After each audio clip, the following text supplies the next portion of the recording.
Hello दोस्तों, welcome to my channel BPSC Noor study point. जैसा कि आप लोग को पता है कि यहाँ पे पीवाईक्यू जो प्रीलिम्स में बीपीएससी पूछता है 2005 से लेकर 25 तक यहाँ पे टॉपिक वाइज करवाया जाता है। और यहाँ पे प्राचीन भारत का क्लासेस हो चुका है, सारा क्वेश्चन कंप्लीट करवा दिया है मैंने। अब मध्यकालीन भारत चल रहा है, जिसमें पहली क्लास पहले ही आप लोगों को मिल चुकी है। आज है दूसरी क्लास और ये है आखिरी क्लास। फिर चलेंगे आधुनिक भारत में। पीवाईक्यू जो है बीपीएससी एग्ज़ाम के लिए, प्रीलिम्स के लिए हार्ट है, दिल। अगर इसको कर लेते हैं तो वहाँ पे आप लोग का 50% क्वेश्चन आराम से क्लियर होने वाला है। तो शुरू करते हैं आज की क्लास। आधुनिक भारत, मध्यकालीन भारत का क्वेश्चन नंबर 41। तो कह रहा है कि शेख बहाउद्दीन जो किस संप्रदाय से थे, तो वो थे सुहरावर्दी संप्रदाय से। सुहरावर्दी का एक्सप्लेनेशन दिया हुआ है, आप लोग देख लेंगे। फिर उसके बाद चलते हैं। इन शासकों में से किसने अपनी सैन्य टुकड़ियों को 200, 250 एवं 500 की इकाइयों में विभाजित किया था? तो इनमें से कोई नहीं, ये इनमें से कोई नहीं। ठीक है, अब आते हैं क्वेश्चन नंबर क्या कह रहे हैं? 43 कह रहा है, यह कथन किसका है कि अकबर के शासन में इलाहाबाद में 40 स्तंभ युक्त मंजिल का निर्माण में 5000 से 20,000 के लोगों 40 साल तक काम किया था? तो कौन कहा था? विलियम फिंच ने। कौन? William Finch. किसने कहा था? William Finch. ठीक है, अब क्वेश्चन नंबर आते हैं 44 क्या कहता है? 44 कह रहा है, कश्मीर का अकबर के नाम से प्रसिद्ध सुल्तान था। कौन था? तो सुल्तान जैनुल आबदीन। कौन था? सुल्तान Zainul Abidin. Option number D. अब आते हैं 45 क्वेश्चन नंबर पे। विजयनगर साम्राज्य का अवशेष कहाँ मिलता है? तो वो मिलता है हम्पी में। हम्पी कहाँ है? अब ये भी तो आप लोगों को पता होगा कि विजयनगर साम्राज्य हरिहर और बुक्का ने, दो नामक भाइयों ने 1336 ईस्वी में किया था। अवशेष हम्पी यानी कर्नाटक से प्राप्त हुए हैं। बस इतना बात याद रखना। और यूनेस्को इसको अपने विश्व विरासत सूची में सम्मिलित भी कर दिया है। ठीक है, अब आते हैं क्वेश्चन नंबर 46 कह रहा है, प्रथम मुस्लिम शासक कौन था जिसने शासन के सिद्धांत के थ्योरी ऑफ किंगशिप को राजाओं को ईश्वरीय अधिकार सिद्धांत यानी थ्योरी ऑफ डिवाइन राइट के समान प्रतिपादित किया था? तो वो था बलबन। कौन था? बलबन। अब आते हैं क्वेश्चन नंबर 47 कह रहा है कि भारत में कागज का प्रयोग कब प्रारंभ हुआ? क्या कह रहा है कि भारत में कागज का प्रयोग कब प्रारंभ हुआ था? तो वो हुआ था ऑप्शन नंबर ए यानी 12वीं शताब्दी। कब? 12वीं शताब्दी। कब हुआ था? 12वीं शताब्दी में। अब आते हैं क्वेश्चन नंबर 48 क्या कह रहा है? तो यूरोपीय चित्रकारी मतलब यूरोपियन पेंटिंग्स का प्रवेश किसके दरबार में हुआ था? तो वो हुआ था किसके दरबार में? अकबर के दरबार में। कब हुआ था? मतलब कहाँ हुआ था? अकबर के दरबार में, यानी ऑप्शन नंबर बी। ठीक है, अब आते हैं क्वेश्चन नंबर 49 क्या कहना चाहता है? भारत में किसके शासनकाल में इंग्लिश ईस्ट इंडिया कंपनी का गठन हुआ था? तो वो भी, इसका उत्तर भी क्या होगा? अकबर, यानी ऑप्शन नंबर बी।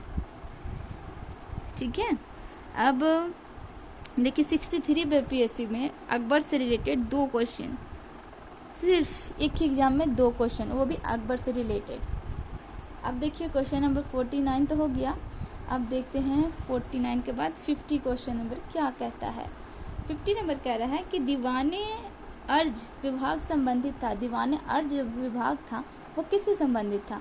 तो वो संबंधित था रक्षा विभाग से, यानी ऑप्शन नंबर सी। किससे संबंधित था? रक्षा विभाग से, ऑप्शन नंबर सी। अब आते हैं क्वेश्चन नंबर 51। किससे? 51 कह रहा है, जसवंत और दशावन प्रसिद्ध चित्रकार मुगल सम्राट के दरबारी में थे। तो वो किसके थे? इसका भी ऑप्शन होगा Akbar, option number A. 63 BPSC में भी 2 क्वेश्चन अकबर से, 60 से 62 बीपीएससी में भी फिर अकबर आ गया। सोचिए, इतना क्वेश्चन रिपीट करेगा अकबर से रिलेटेड। एक बार टॉपिक पढ़ लेंगे तो मतलब क्वेश्चन में आना है और वहाँ टिक लगा के ही आना है। तो अब आते हैं क्वेश्चन नंबर 52 पे। कह रहा है कि बहमनी राज्य का संस्थापक कौन था? तो बहमनी का था, कौन था? अलाउद्दीन हसन, यानी ऑप्शन नंबर ए। कौन था? अलाउद्दीन हसन। फारसी यात्री अब्दुल रज़्ज़ाक भारत के किस राजा के शासनकाल में आया था? तो वो था देवराय सेकंड, यानी ऑप्शन नंबर सी। ठीक है, अब आते हैं 56 से 69 बीपीएससी और क्वेश्चन नंबर 54 कह रहा है 2.5 दिन का झोपड़ा क्या है? तो वो है एक मस्जिद, ऑप्शन नंबर ए। क्या है? एक मस्जिद है, ऑप्शन नंबर ए। अब देखिए क्या कह रहा है कि क्वेश्चन नंबर 55 में आते हैं। तो क्वेश्चन नंबर 55 कह रहा है, क्या कह रहा है? तुजुक बाबरी किस भाषा में लिखा गया था? तुजुक बाबरी किस भाषा में लिखा गया था? तो वो किस भाषा में लिखा गया था? तुर्की भाषा में। किस भाषा में? तुर्की भाषा में। किस भाषा में? तुर्की भाषा में, यानी ऑप्शन नंबर सी। इतना बार बोलिए ना कि क्वेश्चन का आंसर ना जबान पे रटा जाए और आप लोग भूले नहीं। और क्वेश्चन नंबर आते हैं 56 पे। हल्दी घाटी का युद्ध में महाराणा प्रताप की सेना के सेनापति कौन था? तो वो थे हकीम खान, ऑप्शन नंबर सी। अब आते हैं क्वेश्चन नंबर 57। शिवाजी की राजधानी कहाँ थी? तो वो थी रायगढ़, ऑप्शन नंबर ए। ठीक है, अब देखिए 56 से 59 तक हो गया। अब 53 से 55 बीपीएससी के पास क्वेश्चन नंबर 58। क्वेश्चन नंबर 58 क्या कहता है, जरा उसको ध्यान से देखते हैं। गुलाम वंश का प्रथम शासक कौन था? तो कुतुबुद्दीन ऐबक। कौन था? कुतुबुद्दीन ऐबक। कौन था? कुतुबुद्दीन ऐबक, यानी इसका ऑप्शन नंबर ए सही आंसर हो जाएगा। क्वेश्चन नंबर 59 क्या कहता है, जरा उस पर नज़र मारते हैं।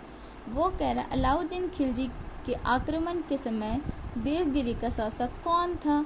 तो वो था रामचंद्र देव, यानी ऑप्शन नंबर बी। ठीक है, अब देखिए क्वेश्चन नंबर 60 क्या कह रहा है? निम्नलिखित में से किस मुगल शासक ने तीर्थ यात्रा कर समाप्त कर दिया था? अकबर। यार अकबर से तो क्वेश्चन कूट के बहुत सारा मिला है, यानी ऑप्शन नंबर डी। उसने ही बंद करवाया था कर, टैक्स लेना। और ये और भी उसने कुछ अच्छे काम किए, उसको देख लीजिए। दास प्रथा का अंत करवाया 1562 ईस्वी में, तीर्थ यात्रा कर 1563, जजिया कर 1564, और फिर देखिए इबादत खाना का स्थापना 1575, मजहर की घोषणा 1589। ठीक है, अब क्वेश्चन नंबर 61 की तरफ। फिरोज तुगलक द्वारा स्थापित दारुल सफ़ा क्या थी? एक खैराती अस्पताल। उस समय भी अस्पताल बनाया गया था, यानी ऑप्शन नंबर बी बिल्कुल इसका सही जवाब हो जाएगा। ठीक है, अब देखिए क्वेश्चन नंबर 62 क्या कहता है? अस्थाई बंदोबस्त किसके साथ किया गया? तो स्थाई बंदोबस्त किसके साथ किया गया था? जमींदारों के साथ, यानी ऑप्शन नंबर ए बिल्कुल सही हो जाएगा।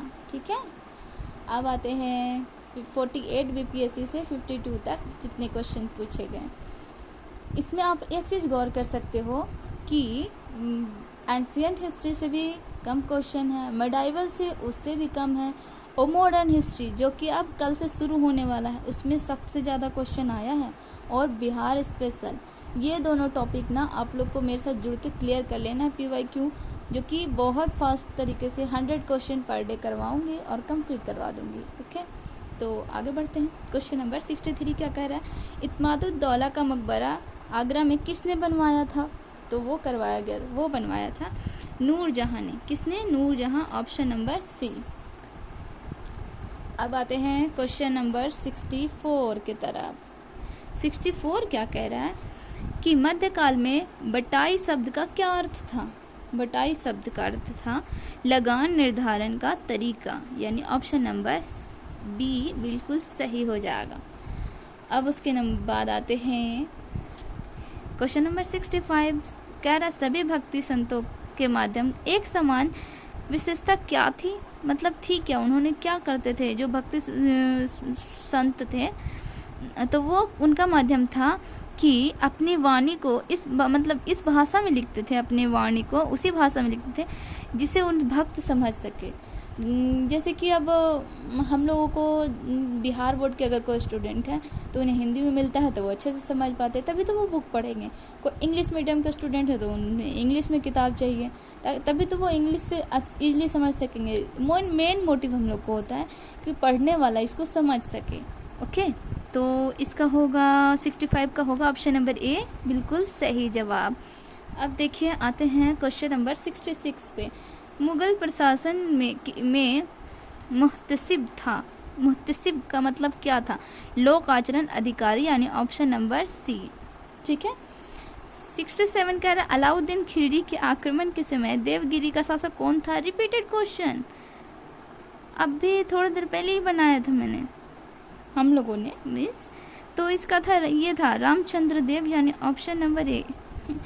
इतना रिपीट करेगा, आई गारंटीड, मुझे पूरा बिलीव है ये प्रीलिम्स बिहार में बहुत सारे बच्चे लोगों का क्लियर होने वाला है, क्योंकि अगर वो लोग PYQ कर लेते हैं तो ऐसे तो मुश्किल पड़ेगा।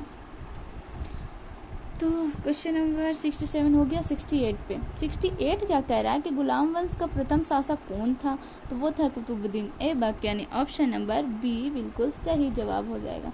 अब कह रहा है 69 में जागीर बांटने की फिरोज शाह तुगलक की नीति के पीछे कौन सी शक्ति थी? तो वो थी परंपरागत विशिष्ट वर्ग को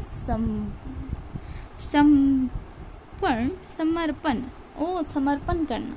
तो ये होगा ऑप्शन नंबर बी सही जवाब। अब देखिए क्वेश्चन नंबर 70 कह रहा है बंगाल प्रांत के साथ बिहार प्रांत को कब मिलाया गया था? तो वो मिलाया गया था 1734, यानी ऑप्शन नंबर डी। राजस्व के उसके सिद्धांत प्रतिष्ठा, शक्ति एवं और न्याय के सिद्धांत पर आधारित थे। बलबन के बारे में यह शब्द किसने कहा था? तो क्या था? जियाउद्दीन बर्नी, यानी ऑप्शन नंबर बी बिल्कुल सही जवाब हो जाएगा। अब आते हैं क्वेश्चन नंबर 72 क्या कह रहा है? 72 कह रहा है कि अलाउद्दीन दिल्ली के प्रथम तुर्की सुल्तान था। ठीक है, ये बात तो मानते हैं, प्रथम सुल्तान था। तो कह रहा है कि के दिन लाने वाले और ऐसे घटकों का परिचय कराने का श्रेय जाता है जो सिद्धांत के रूप राज्य को धर्मनिरपेक्ष बताते हैं। ये शब्द किसने लिखा था? तो ये शब्द किसने लिखा? ये शब्द लिखा था किसने? A.L. श्रीवास्तव, यानी ऑप्शन नंबर सी इसका सही जवाब हो जाएगा। अब आते हैं क्वेश्चन नंबर 73 पर। कहाँ? 73 क्या कहना चाहता है? तो 73 कहना चाहता है भारत में के एकीकरण के बाद वह मध्य पूर्व और पश्चिम एशिया को एक करना चाहता था, जो एक विश्व साम्राज्य की स्थापना की और एक महत्वपूर्ण कदम था। आर.पी. त्रिपाठी ने मुगल कालीन भारत के किस सम्राट के बारे में यह लिखा था? तो किस मुगल सम्राट के बारे में लिखा था? तो वो था अकबर, यानी ऑप्शन नंबर सी। यार अकबर को अच्छे से पढ़ लेना, बहुत रिपीट हुआ है क्वेश्चन। ओके, क्वेश्चन नंबर 74 क्या कहता है? किसी भी सरकार ने नहीं और अंग्रेजों ने भी नहीं, जितना ही इस पठान ने काफ़ी बुद्धिमत्ता का परिचय दिया। शेरशाह सूरी के बारे में यह शब्द किसने लिखा था? तो H.G. कीन, यानी ऑप्शन नंबर ए। मतलब शेरशाह सूरी ने अंग्रेजों के खिलाफ और भारतीयों के तरफ से अंग्रेजों के खिलाफ विद्रोह किया था। क्वेश्चन नंबर 74 के बाद आते हैं 75। तो देखते हैं मोहम्मद गौरी गुजरात के चालुक्यों द्वारा कब पराजित हुआ था? तो हुआ था 1178 में। कब? 1178, यानी ऑप्शन नंबर डी। अब देखिए क्या कह रहा है क्वेश्चन नंबर 76 कह रहा है अलाउद्दीन खिलजी द्वारा द्वार समुद्र की विजय के लिए किससे नियुक्त किया गया था? तो किया गया था मलिक कफूर, यानी ऑप्शन नंबर डी। फिर आ रहा है क्वेश्चन नंबर 77, वो क्या कहता है? मोरक्को की यात्रा इब्न बतूता का वृत्तांत किस रूप में जाना जाता है? तो वो है रहेला, यानी ऑप्शन नंबर ए। ये आते हैं क्वेश्चन नंबर 78 की तरफ। फतेहपुर सीकरी स्थित प्रसिद्ध बुलंद दरवाजा जामा मस्जिद का कौन सा प्रवेश द्वार है? तो वो है दक्षिणी, option number C. Question number 79 की तरफ बढ़ते हैं और क्या कह रहा है वो देखते हैं। तो कह रहा है 26 जून 1539 ईस्वी को शेरशाह और हुमायूं के बीच कौन सा युद्ध हुआ था? तो वो हुआ था चौसा का युद्ध। कौन सा युद्ध हुआ था? चौसा का युद्ध। और कब हुआ था? 1539 में। ठीक है, किसके बीच? शेरशाह और हुमायूं के बीच में। ठीक है, अब आते हैं क्वेश्चन नंबर 80। अलाउद्दीन खिलजी के आक्रमण इन्वेशन के समय चित्तौड़ का शासक कौन था? तो वो था राजा रतन सिंह, यानी ऑप्शन नंबर बी बिल्कुल सही जवाब हो जाएगा। अब आता है क्वेश्चन नंबर 81। मुगल प्रशासन के मुख्य काजी था, क्या था? मुख्य न्यायाधीश, यानी ऑप्शन नंबर इसका भी ए ही जाएगा। अब आते हैं क्वेश्चन नंबर 82। क्वेश्चन नंबर 82 कह रहा है कि भारत में मुगल वंश का संस्थापक कौन था? अरे बाबर था। कौन था? बाबर। अब क्वेश्चन नंबर 83 कह रहा है खिलजी वंश का प्रथम शासक कौन था? तो वो था जलालुद्दीन खिलजी, यानी ऑप्शन नंबर ए इसका होगा बिल्कुल सही जवाब। तो आज का मेडाइवल हिस्ट्री का 83 क्वेश्चन नंबर जो था पूरा कंप्लीट हो चुका है। अब आप लोग को टेंशन लेने की ज़रूरत नहीं है। मेडाइवल हिस्ट्री से इससे ज़्यादा टॉपिक से क्वेश्चन पूछ ही नहीं सकता। अब हम कल से नए क्लास में शुरू करेंगे आधुनिक भारत, यानी कि इसमें इस मेन वेटेज है, इसको स्टार मार्क कर सकते हैं। ये मेन वेटेज प्रीलिम्स के लिए है। मेन वेटेज बहुत ही इम्पोर्टेंट। इसमें से इस सब मेडाइवल हिस्ट्री से क्वेश्चन पूछा है लगभग 80, एंशिएंट से पूछा था 150, लेकिन भारतीय इतिहास में जो आधुनिक भारत का टॉपिक है इससे क्वेश्चन उतना ही साल में 2005 से 25 तक 450 क्वेश्चन पूछ चुका है। तो सोच सकते हैं कि इसका वेटेज कितना ज़्यादा है। इसको ध्यान से पढ़िएगा और ध्यान से इसको कंप्लीट करना है। एक भी टॉपिक छूटना नहीं चाहिए, क्योंकि प्रीलिम्स के लिए कोई भी गलती नहीं कर सकते हैं। ओके, तो आज की क्लास मेडाइवल हिस्ट्री की ख़त्म होती है और मेरी भी क्लास कंप्लीट हो गई। कल आप लोग को वीडियो मिलेगा आधुनिक भारत का पूरा 100 क्वेश्चन। ओके, तो यहीं पे एंड करते हैं क्लास को। Thank you, bye bye.